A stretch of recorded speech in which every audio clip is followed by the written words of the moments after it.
Today I'm back with Richard from Capatan Morgan's Wargames, now known as C M Wargames. We are going to be talking Necron Tactics. It's coming right up. Necrons! Nick speaking, and welcome to this video. And if you're new to the channel and you want to keep up to date with the Wonders of Warhammer 40k, then please subscribe and hit the bell button so you don't miss an upload. Right, I am back with Richard. Hello Richard. Hi Nick. Welcome back to the channel, and today we're going to be answering more questions from you guys regarding Necron Tactics. Yes. So looking forward to this. If you have any questions for us to answer in a future episode, then pop them down in the comments box below. Right, let's have a look at the first question. Okay, so the first question is from Henrik Hansborg, and he says, 2,000 points list with no Doomsday Arcs and Destroyers. What would you take? Interesting. So, Yeah, well, in that case, I'd put Big Boy Seraptic straight in, because you're going to need something to take big heavy things out, and that's probably your most effective, other than the Destroyers and the Doomsday Arcs. That's your next most effective thing, and it's good in close combat, so you've got a dual roll for your points there. Yeah. Then I'd be going Tomb Blades, Immortals, Doomsides, and I'd probably, I'd be maxing squads of Immortals out, and probably backed up with a Cryptek and the Overlord. And if you can put a Catan in there for extra mortal wounds against hordes, but I'd go maybe three squads of Tomb Blades. I think Tomb Blades definitely to replace the Destroyers. Three max Tomb Blades, because he's not going to kill three in a turn. He might kill 1.5 if he's lucky. What guns would you go? I'd go Tesla. On the... Oh, it's all Tesla. Because volume of shots. Yeah. And at the end of the day, it doesn't matter what you're shooting against. If you're getting enough wounds through, and that's what you're going to do with Tesla.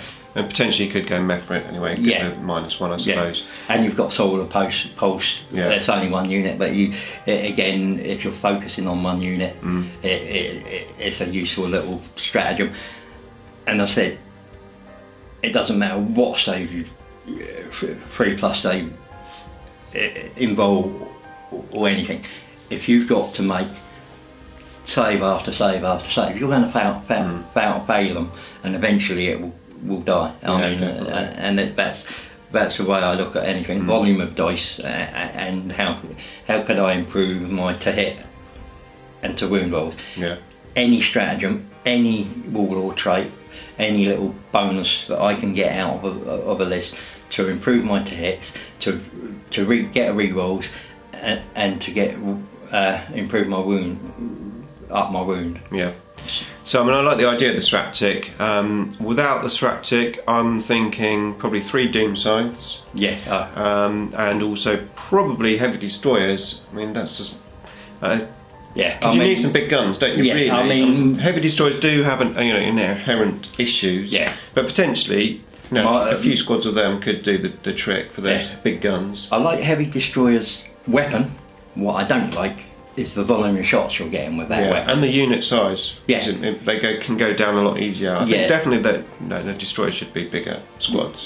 I think I think that Necrons! I think it needed to be a D3. Give it a random amount of shots. Or just fix 2 would probably do. Because it's because every heavy one's not enough. You look at all your big things normally have an involved save, so you get 3 shots through if you're lucky. He's going to save those pretty much.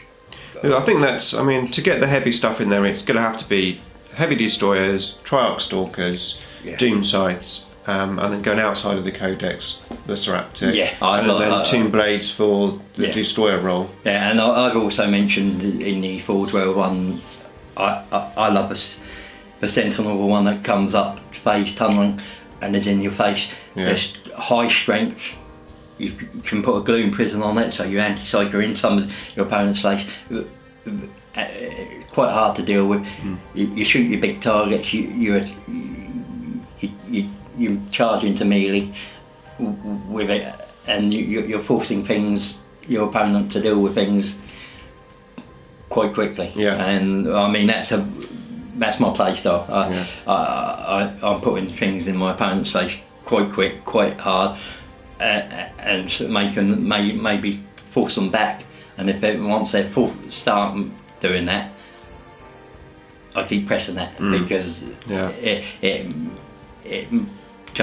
it's a psychological advantage. Then I think the long and short is we definitely have units that we can play. Yeah. If you don't want to play those units or you don't have those units. Yeah, I'd probably put an Imatech in there just for those that one-off mortal wound, just to go boom, boom, boom, boom, chain, especially against town things that stationary and lots of models in close proximity to each other. It's useful, and the same with the doom sides. That's all you're looking for, is getting that strat off, getting the mortal wounds across as many squads as you possibly can. And yeah, absolutely. Okay, there you go. Hopefully that's answered your question. Okay, so the next question is from Danny Lebaya, and he says, I have noticed that the Catans don't often make it into lists, perhaps because of how I play and view if the points costs are worth it. Catans have an impact on the Necrons, and I would love to see more about it. Having the Tesseract Vault is great, however. Here's my question. Would you see a Catan model in the Necron army used as a warlord choice? So, it's an interesting question. Personally, I don't use the Catan as a warlord, and the main reason for that is I find that whenever I play Catan, they pretty much always die at some point in the game. Yeah, I mean, that's the thing, is if you can protect them and not give up the Slaver Warlord, fine. But if it's going to give up Slaver Warlord too easily, then I'd say no. I mean, I'd probably look at a Cryptek, and you can hide out under a corner of a building and forget about him. And still have something left at the end of the game and not give the Slaver Warlord up.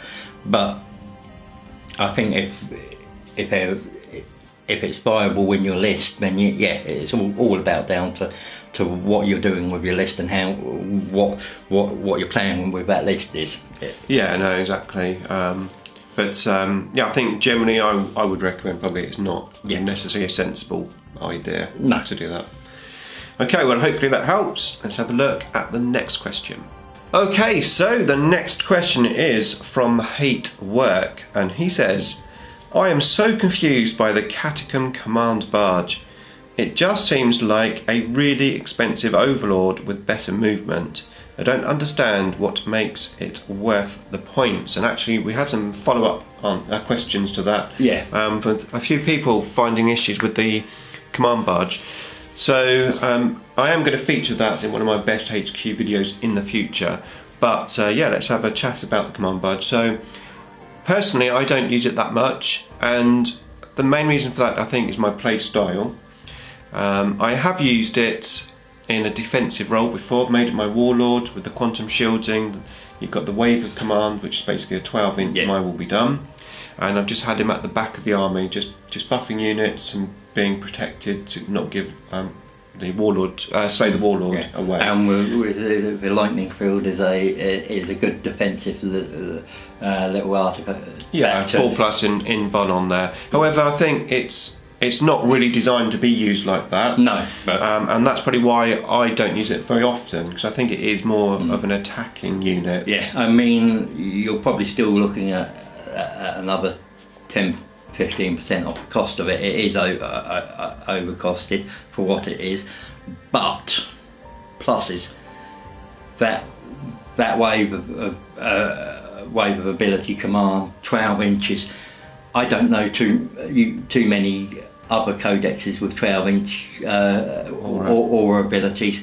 I mean, there's a few that get 6 or 9, but I haven't seen too many of 12 about, No, and but that's, you think of what you can get in 12 inches, and it's not wholly within 12 inches, so you only need one model within 12. So it allows you to spread out and give you a little bit of more board control. And so with forward thinking, you can obviously cover different units that you need to. So if you're being attacked down the flank and you know the next turn you want to do the mine will be done on that unit, you could potentially move, even advance over to that side of the board. Which if you just had an overlord just standing there with 5-inch movement, even with an advance, so you've got a few more options with it. I think I'd use it in a more aggressive way, but I'm a more aggressive kind of player. But there's two ways. Celtic, so you're getting the advance and one to advance and charge and hit rolls. Troops are getting the ability to move and advance without penalties. They treat everything as assault weapons, and they can fire that turn without penalty. You'd be able to put the Gauze cannon underneath as well, and you're hitting, instead of hitting on the -1, you're hitting at your normal. And as I said, with the wave of command ability on your troops are hitting on 2s. If you can get a re-roll in there, your infantry, sorry. So like your heavy destroyers, you're hitting on 2s. They've got with their stratagem to re-roll all failed hits and wounds. You're re-rolling the 1s. You're re-rolling failed wounds. Everything's going through, and it becomes a nasty combo. Yeah, and I'm definitely give him lightning field. 4+ invulnerable save, potentially give him mortal wounds. Give him a war sigh. I mean, other ways to use him, you could potentially put him in Novok. Because what you're looking at is, with the lightning field, you're getting a 4+ invul save, right? Anything that goes through then is quantum shielded anyway. So you're getting 2 saves out of that, and that's more valuable. You're more likely to keep him alive longer. And obviously then if he does die, you could potentially use the stratagem to get him back up again as well. So you've got a few options there. And then I'd also use, the other way is Novok. Putting because of the +1 to advance and charge, deep striking flayed ones becomes a real possibility, and you're getting getting something in, wrapping the unit up, and then going through units but I wouldn't build just a pure melee list out of it. I'd probably have a couple of units of flayed ones, and then everything else to back it up, firing your destroyers, your doom size, something to really back up that, because you can't just do all melee, unfortunately. When he could make, he could basically flank the board maybe with a unit of wraiths. In the Novok dynasty, could be pretty nasty, threatening, give you something, your opponent something to think about. And of course the other way would be in the Mefret dynasty. So make him an assassin. Yeah, exactly. So the Mefret dynasty, you get extra 6-inch, so give him the Staff of Light. Is it just 6-inch to assault weapons? It's assault weapons. That's a shame.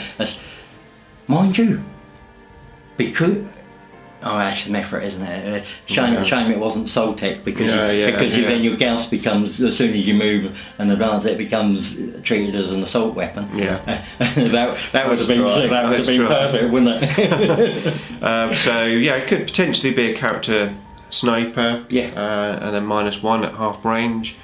But I think ultimately, the lightning field is the way to go.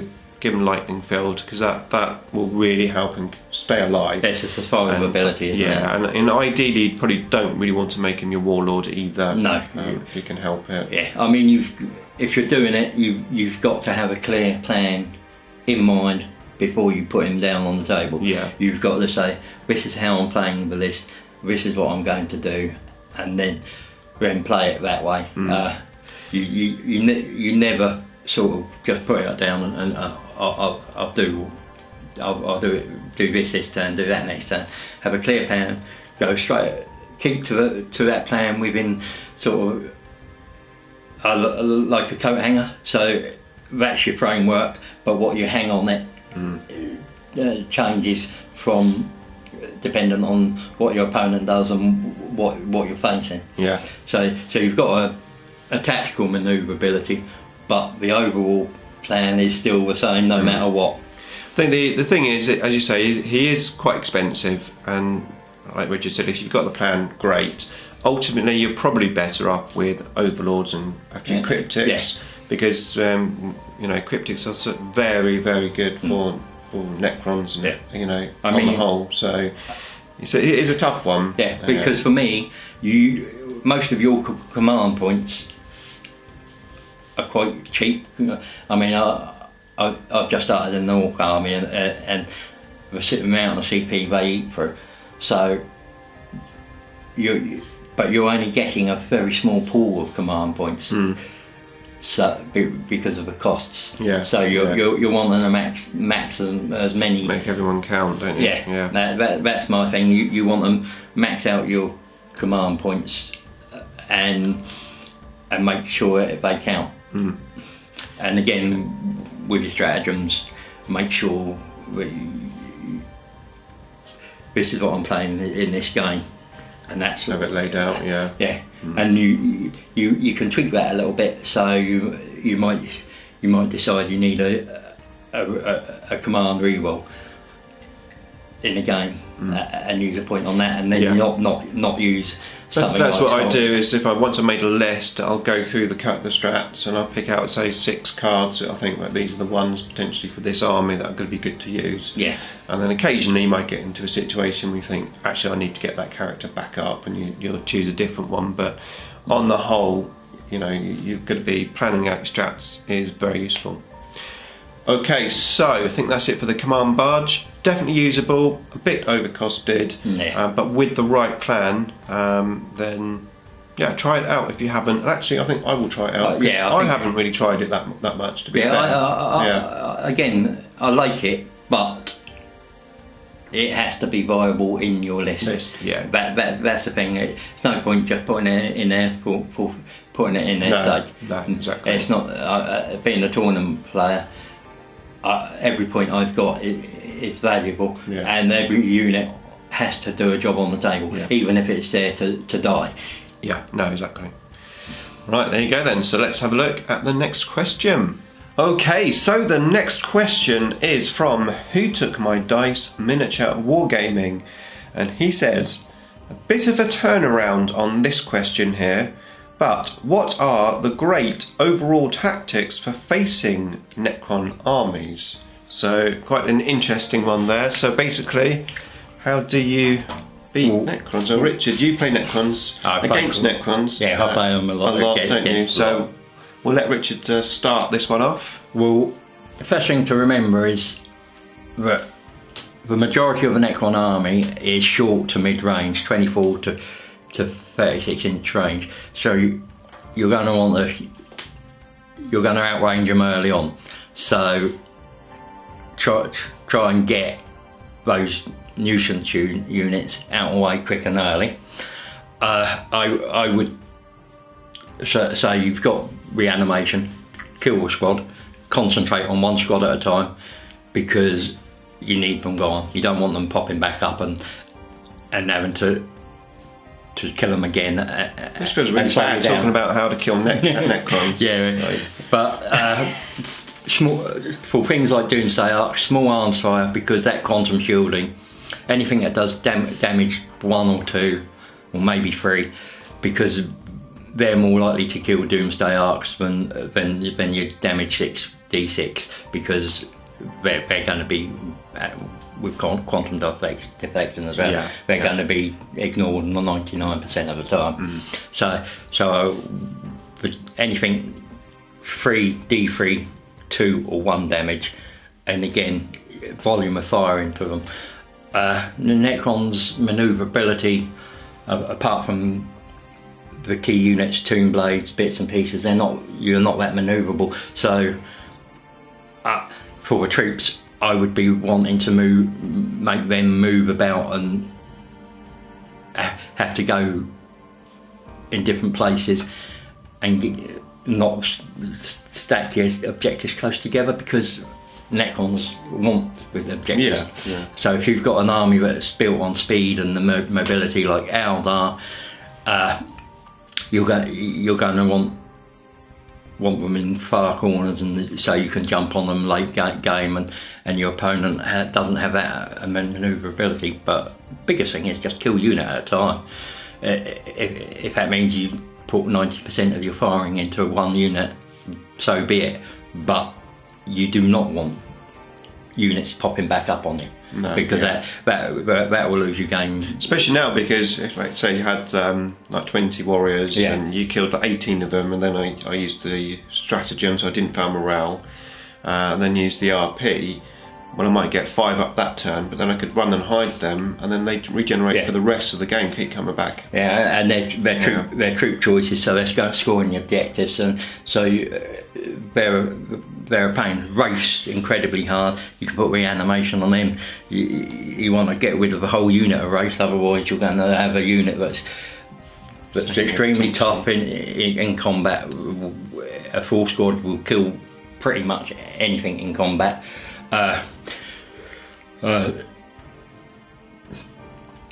And I wouldn't want to see them on the board. I'd want to get rid of them. Again, anything with mortal wounds to deal with Wraiths, because they've got a nice 3-up involved, and that's, as I said, they're extremely hard to deal with. They don't like psychic powers, of course. So if you've got a chance of psychic powers, I'd put psychic powers into them. Anything that lowers involves or does mortal wounds, or even halves the distance on units like destroyers or doomsday arcs or tomb blades, just to cut their more mobile units down, so you're hamstringing a Necron opponent. I think from my point of view, when I'm playing the army, there's 2 big things which cause me issues, and that's one, if my ranks get hit with an assault, yes, obviously you can now fall back and stuff, but if you've got warriors and things, you know, they can't fall back and shoot and things. So being assaulted in my back ranks is always an issue. And then also the thing, I think how you can really beat Necrons, generally depending on the army that people are playing, is with objective secure units, because they're a pain. You know, even if you've got a little group of scouts on an objective on a Maelstrom mission, and my troops, even if I've got troops, they're probably at the back on objectives. I can't send out Scarabs or Wraiths or those fast moving units that I do have and claim the objective from that. So objective secured units is hard to deal with.